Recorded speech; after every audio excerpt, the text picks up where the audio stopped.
Always talking about our partners, and of course, one of our partners is MSD. Yeah. Got an opportunity to go down to their plant that is in the West End, met with Damon Talley, found out some very interesting things about the process of treating water. So Wow. take a look at this piece. Well, we're here with MSD, and we're doing another segment. We call it Safe, Clean Waterways. I'm here with Damon Talley, and tell me what your title is. Assistant Director of Treatment Facilities. All right, so we're down in the West End, a little bit off of Algonquin Parkway. I ride by this plant all the time on my bike. I've even run by here from time.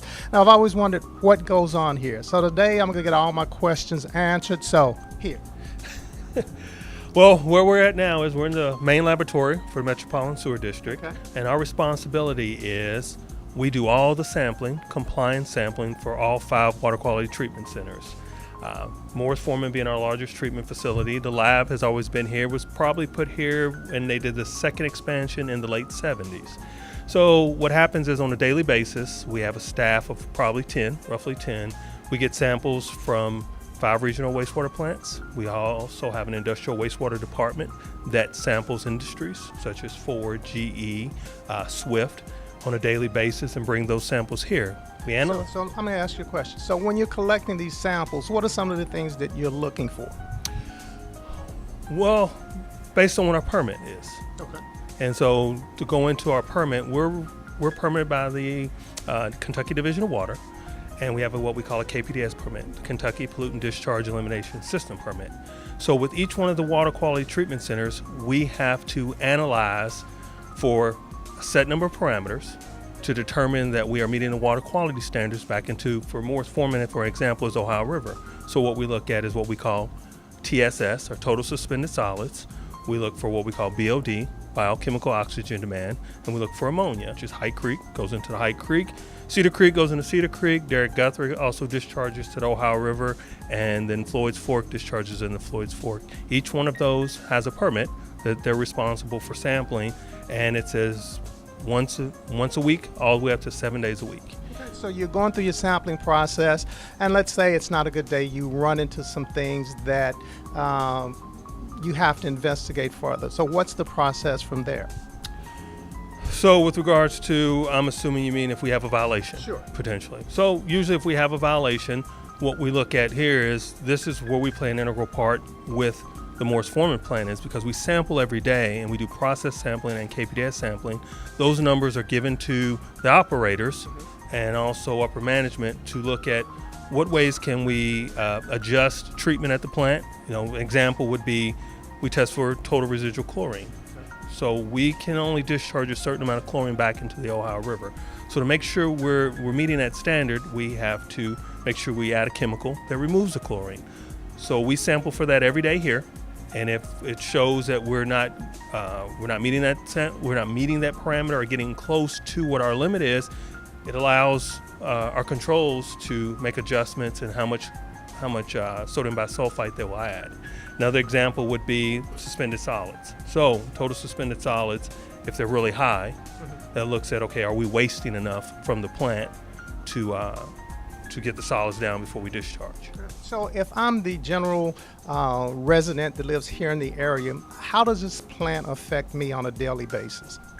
Well, this is what provides your cleaning. If you took a shower, you washed your dishes, it rained, that water came here, it's treated before it's discharged back to the Ohio River. So I see you have here, this is a jug that contains a sample. So how would they have captured this sample?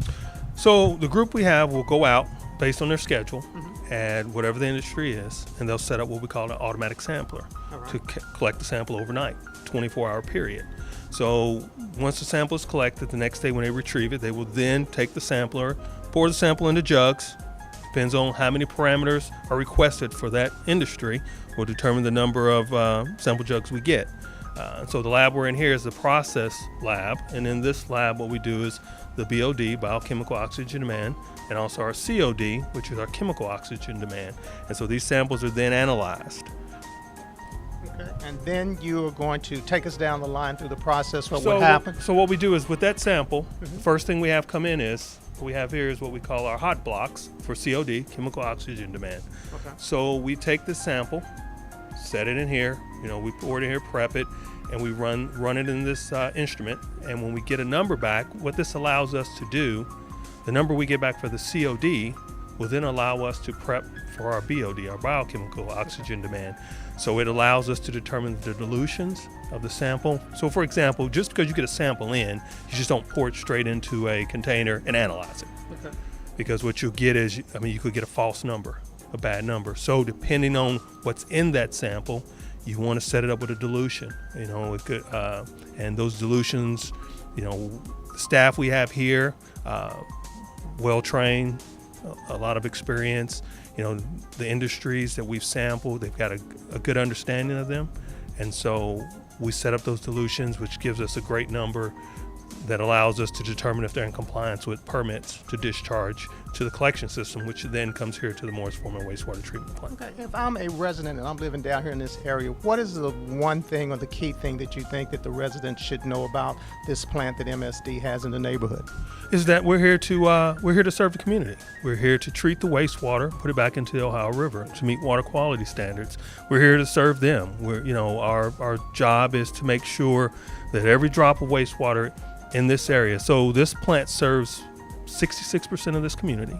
So as far out as Westport Road, and then out to Campground Road. Also, we get flow here from the Newburgh area that comes in here. So when you look at how big Louisville is, so 66% of the wastewater that is discharged. Again, that's you wash your clothes. Ford comes from Ford truck plant. It rained. Mm-hmm. That wastewater comes here, is treated before it's discharged to the Ohio River.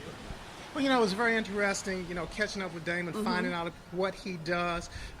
It's an extensive process. And, I was teasing him because, they have all the beakers and they're testing the waters and this and that and the other from the plants and residential. Mm-hmm. And it's a lot to make our water what it is today. Yeah, so to me, MSD wears a lot of hats. It does. A lot of essential hats. And to me, it's like a partnership. We have phenomenal the Louisville water here, but without MSD's part into it, you see, to make it holistic is what I'm going to call it. So, Okay. yeah, All it's right. always interesting. All right. We'll take a quick break and back with more right after this.